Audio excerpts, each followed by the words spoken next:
Hello, my name is Albert Katz. I'm 77 years old.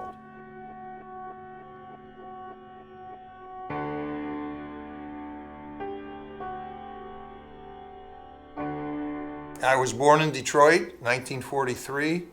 My parents were first-generation Americans. My dad was born in Europe. He came here when he was about 16. My mother was born in Detroit to an immigrant family, and though she was born in Detroit, they lived in Mount Clemens, but she was held back in kindergarten because she didn't speak English well enough. She spoke Yiddish.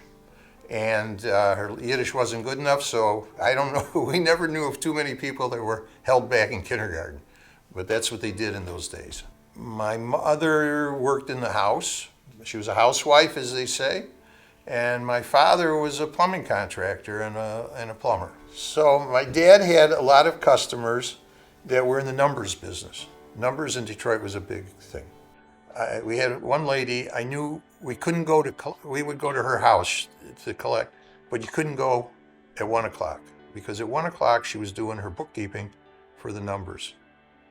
And she always had, on her stairway, she had a pistol sitting there because she was a banker. So you couldn't go at 1 o'clock. Now, some of the big time numbers guys would pay. When I was a kid, my dad brought home a big bag of change because that's how they paid. I mean, if the bill was $45, you got $45 worth in change. But it's quarter bets, dime bets, nickel bets. They were sometimes big payoffs.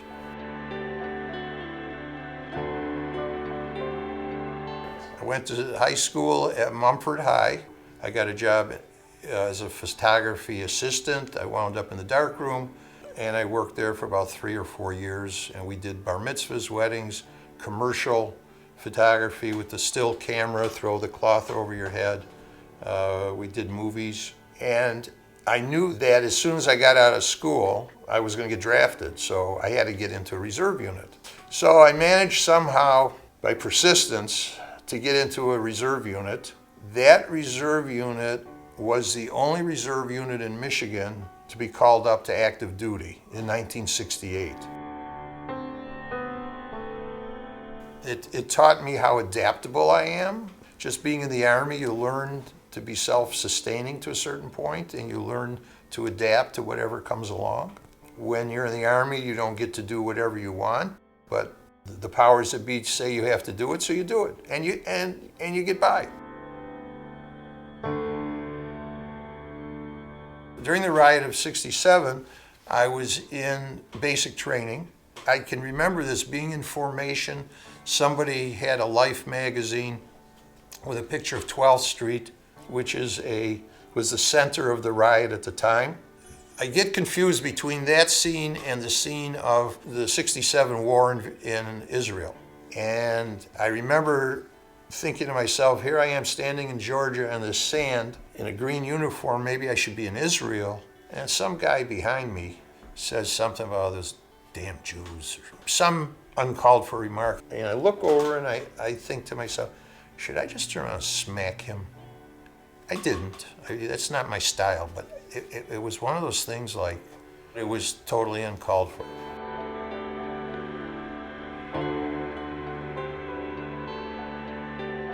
When we got activated, we were in Texas. There was a chaplain there who had services. He had a shul, a little shul.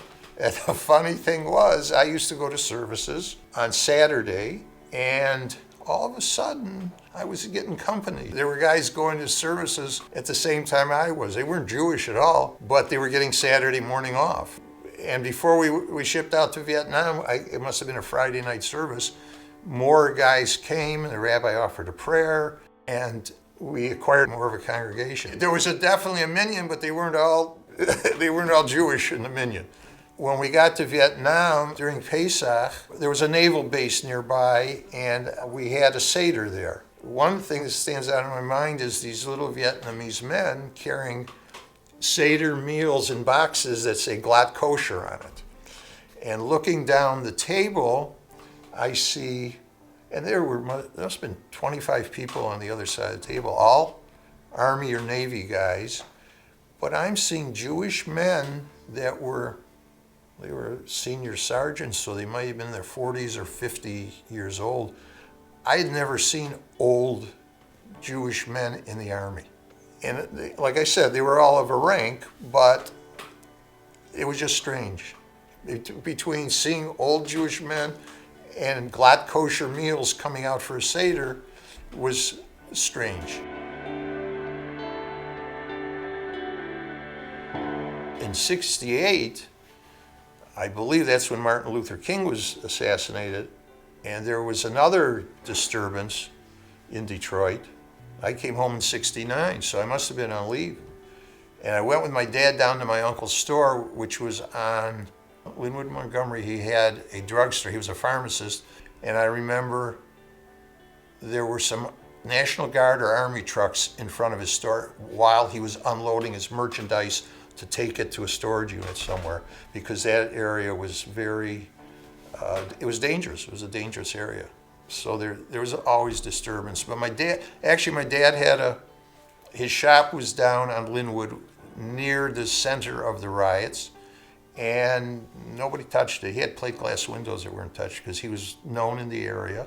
He had tenants upstairs, and people watched out for him. Detroit was a major metropolitan place. It was the fourth largest city in the country.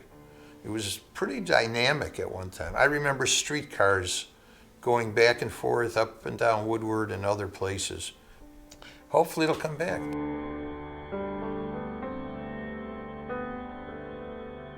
When I came back, I wanted to finish school. My schooling had been interrupted. I had been going to Wayne. I started school again. I had wound up with a house. At the same time, I had wound up with a broken leg that totally laid me up, interrupted some schooling. Finally finished school. I had this house. I worked on it. I sold it. And then my dad got injured, and I had to take over for quite some time. And I really didn't know what I was doing. I guess I just drifted into the plumbing business, which I had the business background. I knew what things needed to be changed, and I was into it. We were large enough to mean a lot to some people.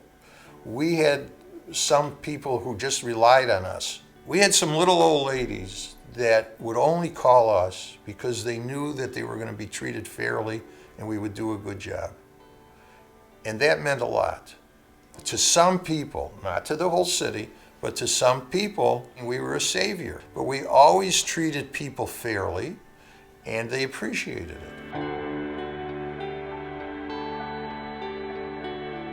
My lovely wife, the first time I saw her, a good friend of mine and I were standing at a party making comments about her. And it was right around Labor Day weekend, and we've kind of been together ever since. That would have been 1973, 4.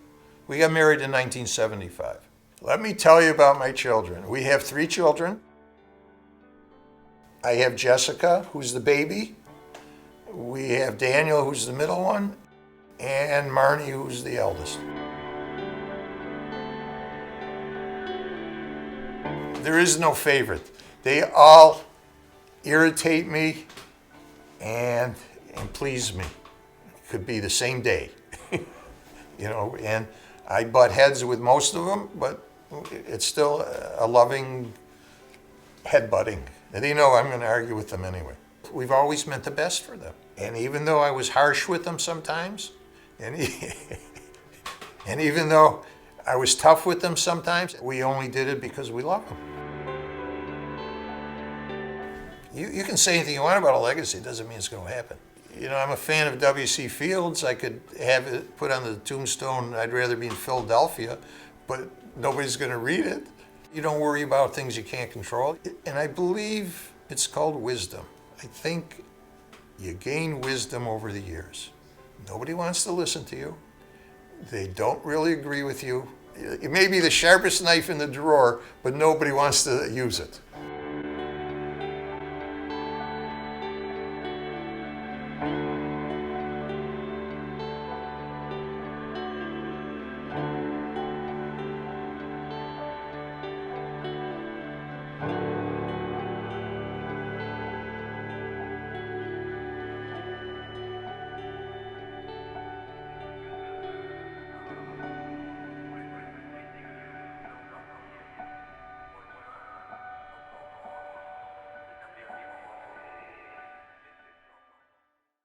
Do I get to copyright this?